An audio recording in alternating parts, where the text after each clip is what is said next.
મહુવાના ભોરિયા ગામે આદિમ જૂથના લાભાર્થીઓને લાભ આપવા બાબતે થયેલી ગેરરીતિની તપાસની માંગ કરવા માંડવી પ્રાયોજના વહીવટદારને આવેદનપત્ર. મહુવા તાલુકાના પંચાયત કચેરીમાં ગેરરીતિ કરતા હોવાની લોકચર્ચા. આદિમ જૂથ યોજનાનો લાભ લેનાર લાભાર્થી 2-3 વખત લાભ લેતા હોવાની રાવ. સુરત જિલ્લાના મહુવા તાલુકાના ભોરિયા ગામે આદિમ ચૂંટણીઓમાં યોજનામાંથી વર્ષ 2024-25ના જે લાભાર્થીઓને લાભ આપવામાં આવ્યો છે,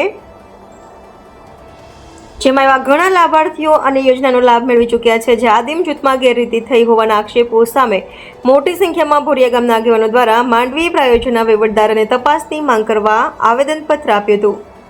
આવેદનપત્ર જણાવ્યા મુજબ મહુવાના ભોરિયા ગામે આદિમ જૂથની યોજનામાંથી વર્ષે 2024-25માં જે લાભાર્થીઓને લાભ આપવામાં આવ્યા છે, જેમાં ઘણા એવા લાભાર્થીઓ અગાઉ અન્ય યોજનામાં આવાસનો લાભ લીધો છે.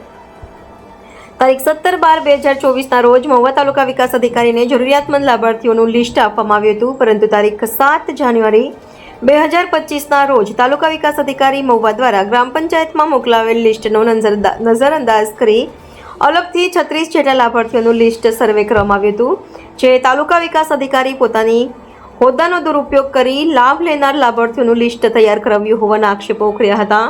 ત્યારબાદ હાલના સરપંચ દ્વારા તારીખ 18/3/2025ના રોજ આદિમ જૂથ જર્જરિત થયેલા મકાનોનું લિસ્ટ મહુવા ટીડીઓને આપ્યું હતું, જે ખરેખર લાભાર્થીઓ આ યોજનાના લાભથી વંચિત રહ્યા હતા. આમ અનેક વખત આદિમ જૂથના યોજનાનો લાભ મેળવવા માટે રજૂઆત કરવા છતાં યોગ્ય નિર્ણય ન મળ્યો હતો, તથા આ યોજનાને 2 થી 3 વખત લાભ લેનારા લાભાર્થીઓની યોગ્ય તપાસની માંગ સાથે માંડવી પ્રાયોજના વહીવટદાર IAS સુનિલ સોલંકીને આવેદનપત્ર પાઠવ્યું હતું.